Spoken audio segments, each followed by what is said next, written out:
Good morning, good afternoon, and good evening, everybody.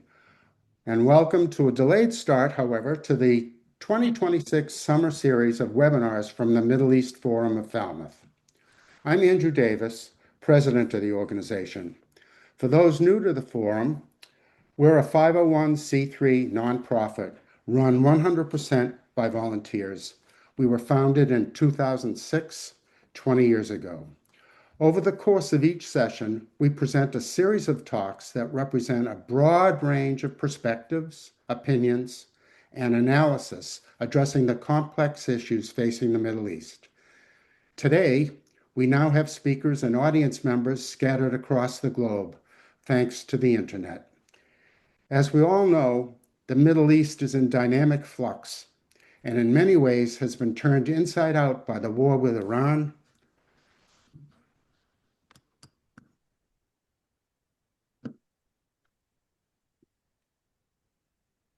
and the closing of the Strait of Hormuz.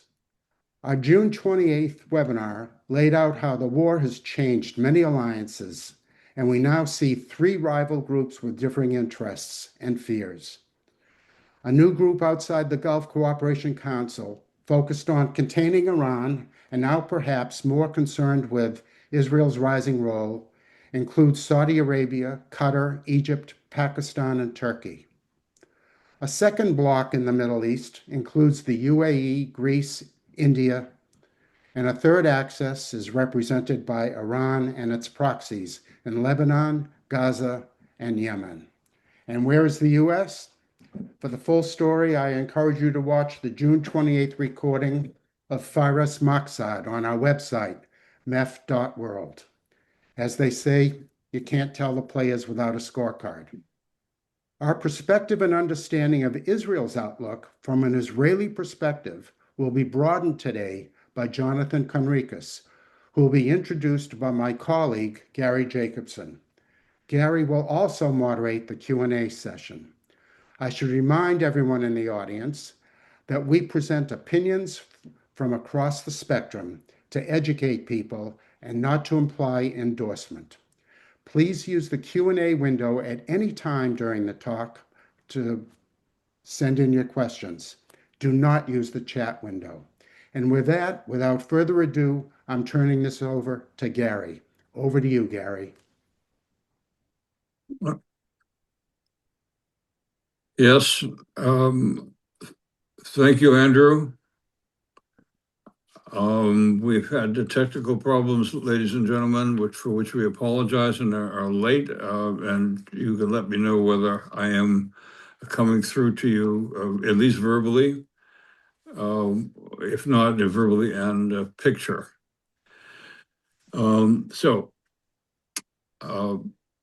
My name is Gary Jacobson. I'm a member of the Board of Overseers of the Middle East Forum of Falmouth, and it's my pleasure to introduce our speaker to you today. Jonathan Conricus is a senior fellow at the Foundation for Defense of Democracies in Washington, D.C. He served in the IDF, the Israel Defense Forces, for 24 years as a combat commander in Lebanon and in the Gaza Strip. He also served as a diplomat, foreign relations expert, and international spokesperson, and he was appointed by the United Nations to its task force, which oversees UN peacekeeping forces. He has many areas of expertise. The Foundation for the Defense of Democracies lists these areas alphabetically. There are enough of them. I will just condense the list as follows, but also keep it alphabetical. That list of expertise includes Arab politics, Hezbollah, the Iranian Global Threat Network, Israel, jihadism, lawfare, Lebanon, military and diplomatic power, Palestinian politics, and Syria. That covers a lot of territory. As Andrew has said to you, you will have a chance to ask questions. Please do that through Q&A, and I will do my best to collate and condense and forward those questions to our speaker. So, Jonathan, thank you so much for appearing today, and we look forward to your perspectives on Israel's path forward. Thank you, Gary, and thank you, Andrew. I hope you can hear me. Am I Yes, audible? yes, and visible. Great, bonus. So, Gary, in terms of time here, just so the audience know what to anticipate, how long do you want me to address, and how much time will we do questions and answers? Understanding that we start this 15 minutes late. Yes, I still think that I know that you have a lot to say, and we really do want to hear it. So if you would take a half an hour, that would be very helpful. Okay, great. Thank you very much for inviting me. Thank you, Gary, for facilitating this and for having me on in your forum, and Andrew for organizing. I'm sure that we all have technical issues, and Zoom can be a frustrating tool to use sometimes. And I will do my best to make the waiting time good invested by the people here that have stayed on the line and are here to listen and ask questions. I'll emphasize that while I used to be a spokesperson for the IDF, the Israeli military, I am no longer one, and I was never a spokesperson for the Israeli government in any capacity. What you will hear from me is an Israeli perspective, nothing definitive. It is an Israeli perspective about what's going on. I will try to keep my personal politics as far away as humanly possible. Of course, I have my views, I have my expectations of my government, I have my opinions of U.S. government and many other things, but I will try to keep those aside and focused on the topic at hand, which is the focus basically on the situation in and around Israel and where things are going from here. I don't know if there are people here on the call who are expecting a Am Israel Chai speech, as in a pep talk and telling people how good things are and how well we're doing and defeating all our enemies and how powerful and what a burgeoning superpower Israel is. That isn't my shtick. That's not what I do. And I will tell you as honestly and as forthcoming as I can where I think the situation is, the good, the bad, and the ugly. And there's a lot of in each column of that in what I'll speak about. And then I'll try to give a short assessment on where I think things are developing from here. Not necessarily what I want should happen, but what I think realistically is going to happen. So let's start with the more negative one, or where I think that the chances of development and positive news are limited. Not so much front and center of international news these days, but nevertheless important, and that's the situation in Gaza, the Gaza Strip.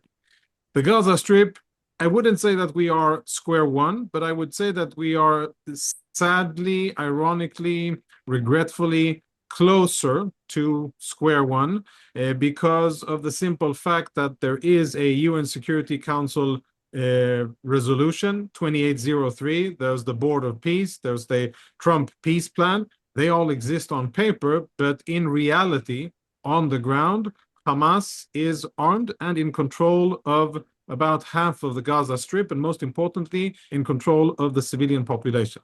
And as long as that is the reality, I do not think that we should anticipate significant positive news emanating from the Gaza Strip. There might be a few positive news coming out here and there about development, about maybe clearing out rubble, construction, some model project where, like a dog and pony show where the world will do some reconstruction of Gaza and see what's possible.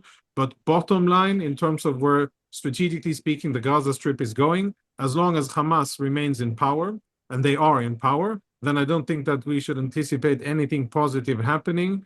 And I think we should prepare for more jihad, more terrorism, more fighting, and eventually war between Hamas, what's left of it, Islamic Jihad, and the State of Israel. Why do I say that so categorically? Because Hamas is a binary organization. It's an organization that has a very clear and narrow perspective and mission statement. They view the world in very clear terms. Their sole purpose is to conduct jihad, holy war against Israel, and their mission is to kill Jews, eliminate the state of Israel, or die trying. It's pretty much that simple.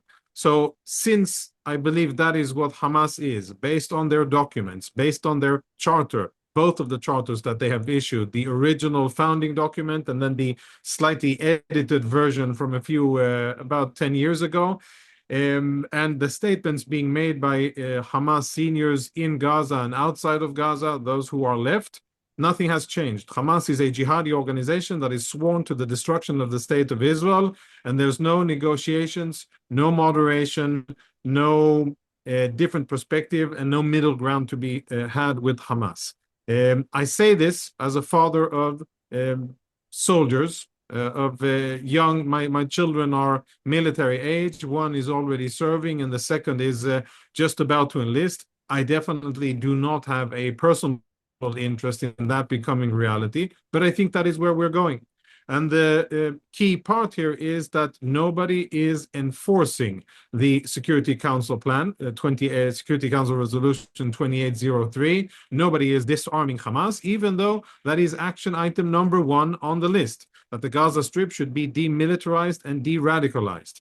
And if you're asking yourself, well, what does it take? It takes rounding up the remaining AK-47s. We're not talking about long-range missiles and rockets and anti-tank missiles. They are not what allows Hamas to govern the Gaza Strip and to continue to oppress the people who live there. The AK-47 is what does. And if you think that a Hamas fighter, a terrorist, will lay down his weapons voluntarily, then you are ignorant of what a jihadi is. A jihadi operative, what I would call terrorist, is a person who, for 2 main reasons, will never ever lay down his weapons. One, because that is the very core, the essence of what they are, which I just spoke about before. And the second reason, which many people kind of don't think about, is that Hamas has been oppressing, torturing, executing, and violating Gazans for the last almost 20 years. And they have a long, long list of haters and people that have a score to settle with Hamas thugs. The moment Hamas lay down their weapons, there will be Gazans who will want to avenge the death, torture, humiliation, execution of loved ones, and they are many. And that is why I think it's very unlikely and a bit childish to assume that Hamas will lay down their weapons. But as long as Hamas doesn't lay down their weapons, then Hamas is in power. And as long as Hamas is in power, nothing good will happen in Gaza. Now, where that leaves us is with a lot of human suffering, a lot of people, civilians in Gaza, who are stuck between a rock and a hard place, and they are suffering the consequences of the war that Hamas brought upon them. They are suffering the consequences of Egyptian cruelty. The Egyptians, the Arab neighbor to the southwest, the Muslim Arab neighbor to the southwest, which has been refusing and continues to refuse to accept any Gazan refugees and continues to make sure via fortifications and military action and armed soldiers along the border that no Gazan leaves the Gaza Strip into Egypt without Egyptian permission, which, if you think about it, is quite astonishing. And if there ever was a war crime, if there ever was a flagrant disregard for international humanitarian law, this is it. Because according to international humanitarian law, if there's a war raging in a neighboring area and you as a country are not part of the war, you by definition are obligated to allow civilians, non-combatants to flee and to accept them as refugees. That is what a refugee from a war zone is. And Egypt has refused to do that. And they haven't paid any diplomatic or political or financial price for doing so. Why does the Egyptian state do it? Because they see Gaza as a tool against Israel, not as a quest and as a mission, as something of Arab solidarity, but they see Gaza much more as a tool against Israel and as an access key for Egypt to be accepted and to have an important role at the international fora and a seat at the table. That, in short, is where we see the situation. On the ground, we have Israeli troops in control of roughly 55 to 60% of the Gaza Strip. Every day that goes by, Israeli troops excavate Hamas tunnel networks. More than 400 kilometers of tunnel networks have already been exposed and are in various levels of destruction as we speak. It is simply mind-boggling to think of the amount of effort and resources that Hamas and Islamic Jihad have invested in digging tunnels underneath Gaza. And imagine if the civilian population of Gaza were allowed down into those tunnels and flee the combat that was happening above ground. But of course, that isn't why Hamas dug tunnels. They dug them so that they could fight against Israel, using civilians in Gaza as their human shields. And of course, the tunnels were used also to hide Israeli hostages and keep them in captivity, some of them spending more than 700 days in Hamas captivity, almost all of them underground in Hamas tunnels. But those tunnels are being dismantled now. And I'm happy to say that, as someone who has issued a lot of press statements on behalf of the IDF many years ago, whenever we would get the order to prepare a statement regarding the killing in action of an Israeli soldier, that's amongst the saddest messages that we can are ordered to deliver, unfortunately. But these days, I'm happy to say that when I scroll the feed of press statements from the IDF, it is a lot of eliminations of Hamas terrorists who participated in October 7. And there's even pictures online where you can see an Israeli hostage at one of those Hamas ceremonies that they did when they were releasing the hostages. And Israeli intelligence, IDF, Shabak, they're chipping away and eliminating one by one all of the remaining terrorists who either participated in the massacre on October 7th or were the ones who jailed and tortured Israeli hostages in captivity. So that's happening, and that's probably a relatively positive thing. But the bottom line about Gaza, not something to be very hopeful about. And as long as Hamas is in power, we shouldn't expect good things to happen, not for the civilian population and not for Israelis surrounding it. So that's topic number one. Topic number two takes us to Lebanon.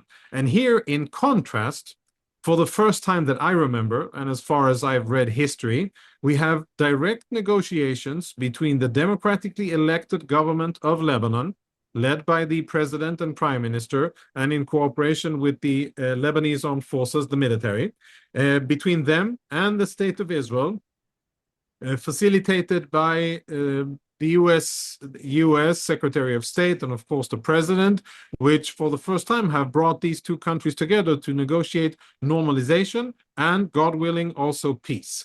That is happening.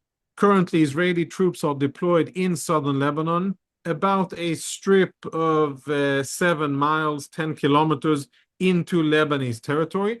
And as per 2 weeks ago, Israeli soldiers are deployed in southern Lebanon with the permission of the Lebanese government, which is also quite unique. It is, of course, not an open-ended agreement. The end state is for Israeli troops to withdraw back to Israel and for the Lebanese army to actually implement, for the first time in the history of that nation, to implement their sovereignty, to take control over their terrain, and to take the area that the IDF has evacuated and cleared of Hezbollah infrastructure. Now, that process is ongoing. It's early stages. There's been 3.5 meeting sessions, direct sessions between the US and Israel, and that's positive. They're at working level. Obviously, ambassadors. We haven't seen heads of state yet, and we may see that in the future, but there's a lot to be hopeful about. Who's trying to derail that? The usual players, Iran and Hezbollah.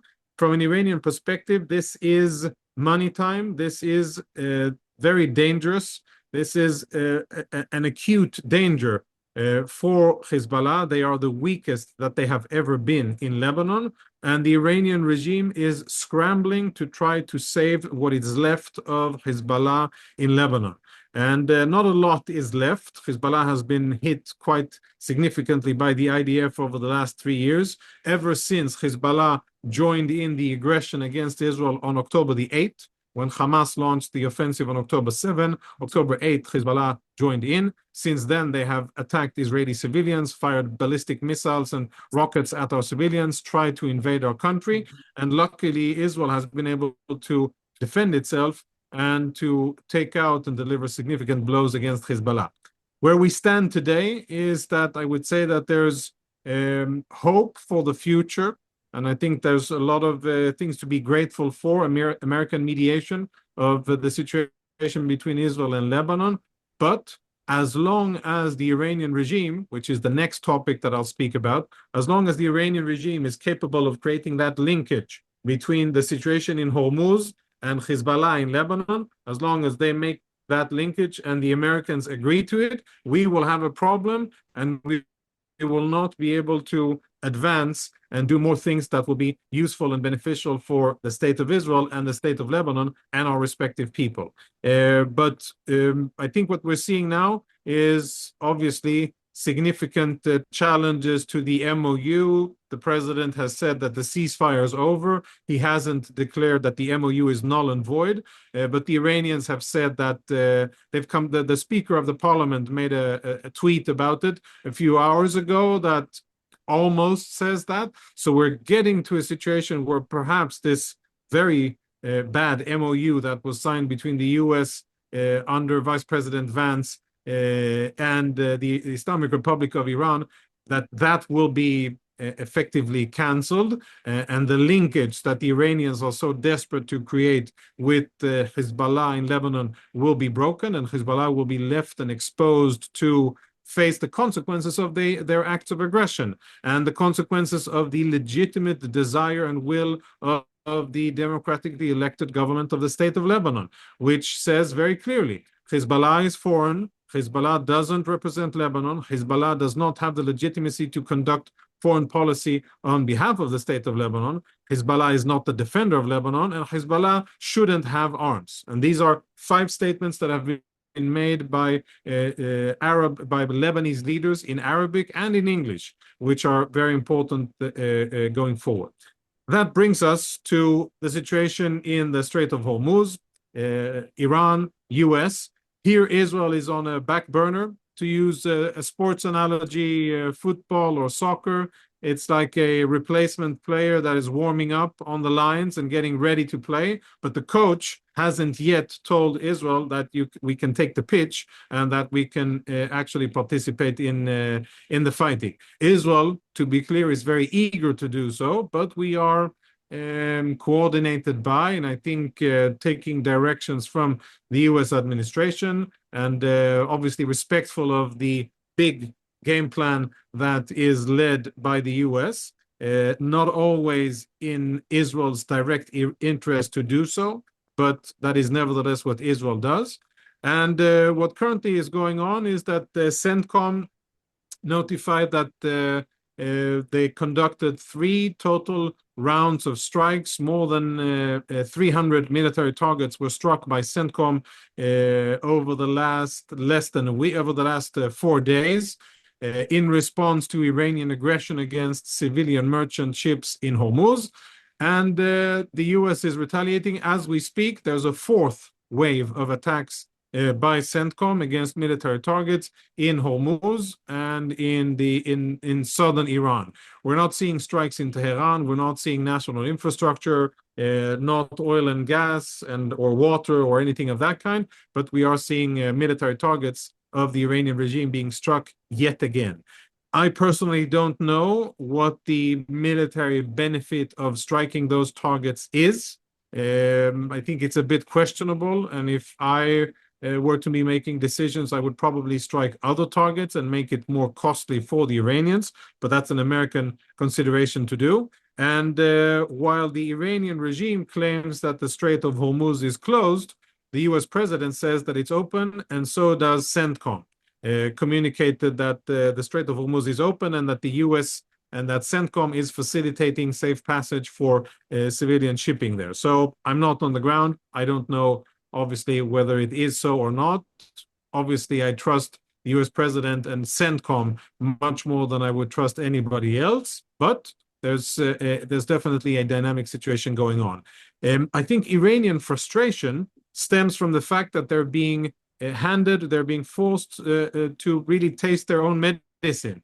What the Iranians have been doing for many, many years is exactly what President Trump is doing to the Iranians now, muddying the waters, confusing, saying contradicting things, walking back agreements that have already been made, and then enforcing them back again, doing on-off kind of statements and communications, dominating the media environment. All of these are tools that the Iranian regime has used very effectively over the years against other less shrewd American negotiators, and they've had many American lunches over the years. But I think they are frustrated now by the fact that someone is playing the game according to their rules and not according to Western American rules, where you say one thing and you do one thing and you don't mess around and muddy the waters, in which the Iranians, they're very good at this. They are very good negotiators. They're very skilled at using diplomacy and media and influence and military in order to achieve their aims. And for the first time, I think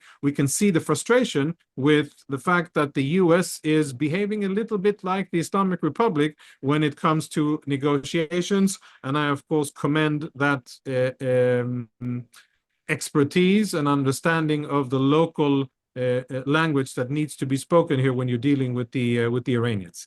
I don't think that things are going to escalate far beyond tactical strikes in the Hormuz area, military targets in Iran. I do not think that the Iranians are desperate enough to lash out even more. They've been striking Muslim Arab countries in the Gulf, Bahrain, Qatar, Saudi Arabia, and a little bit the Emirates, but mostly the four countries. They have not yet struck Israel, and I don't think that they will, simply because it would be a magnificent own goal. Israel would welcome that very much and say thank you, and then swiftly move and start striking targets that will really hurt the regime, not the kind of soft targets that the US is striking now, which I don't think are hurting the regime, but I think we would see very significant strikes by Israel if Israel is attacked. Israel is definitely ready and prepared to do so, but I don't think that the Iranians will give us that opportunity or that pretext to do so. What will we see up until midterm elections and up until Israeli elections, which are currently slated for October 27? That's news from today. October 27, we will have general elections in Israel. And on the Israeli side, I would definitely not rule out that the Israeli prime minister would seek to leverage international events in order to bolster his chances to get reelected. That is definitely things that have been done in the past, and I wouldn't be surprised if they would happen again. So maybe Israel will initiate things under Prime Minister Netanyahu. But if I were to wrap things up, I would touch one additional area and then open it up for questions. I'll say that the situation in Judea and Samaria, which a lot of people refer to as the West Bank, I'd call it dynamic, dangerous, with heightened volatility, but not near a point of, let's say, of real eruption. I'd say that it's mostly a topic that is being leveraged for political purposes, whether it's British or American political purposes, in order to do campaigning, even though it's an issue that shouldn't have a lot of bearing on domestic politics in the UK or in the US. It still has. And I think that we will continue to see media attention. You'll continue to see semi-fabricated or greatly enhanced stories of so-called settler violence, Jews that are attacking Arabs in Judea and Samaria. You will continue to see the suppression of acts of, or the suppress the news about acts of violence perpetrated by Arabs against Jews, whether it is poisoning of stocks, whether it is actual violence, attempts at terrorism, attacks, stone throwing, etc. That will continue to be suppressed in most American and some Israeli media. And what you will continue to hear is stories about so-called settler violence. And I welcome questions about it. We can discuss it further. And I wanted to bring the topic up because I don't want anybody to think that I'm hiding anything or not comfortable speaking about it. Only speaking about Iran, Hezbollah, and Hamas. But I'm definitely open to discussing that as well. So having covered those four, I would just end with not a military point, but I would say that, and I recently referred to this at a speech I gave this week in Washington at CUFI, Christians United for Israel. I summarized the situation like this. This year, the situation is better than the year before, and the situation the year before was better than the year before that. So militarily speaking, I think we're moving in the right direction. Israel is stronger than it was on October 7. All of our enemies are weaker. What concerns me more is our international standing and the battle of hearts and minds in the West, where I think, sadly, we are losing. And that worries me and saddens me that there are so many people that are gullible, uninformed, and fall victim to a very massive information campaign that is being waged against Israel. And sadly, Israel isn't fighting back effectively at all.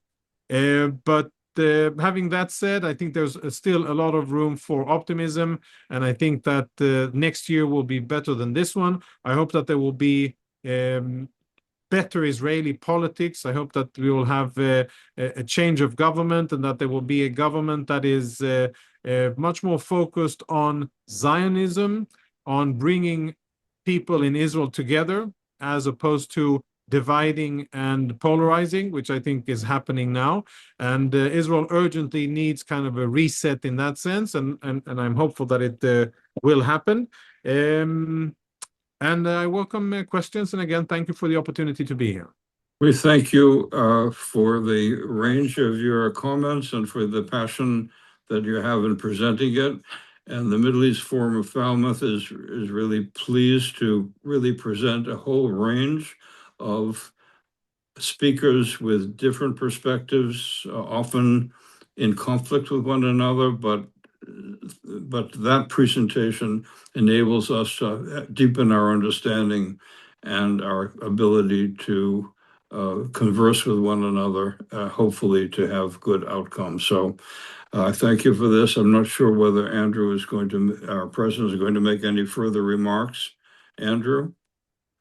And if not, then I will end with thanks, and I will. I would just like to wrap up, Gary, and yes, please do, and say thank you to Jonathan.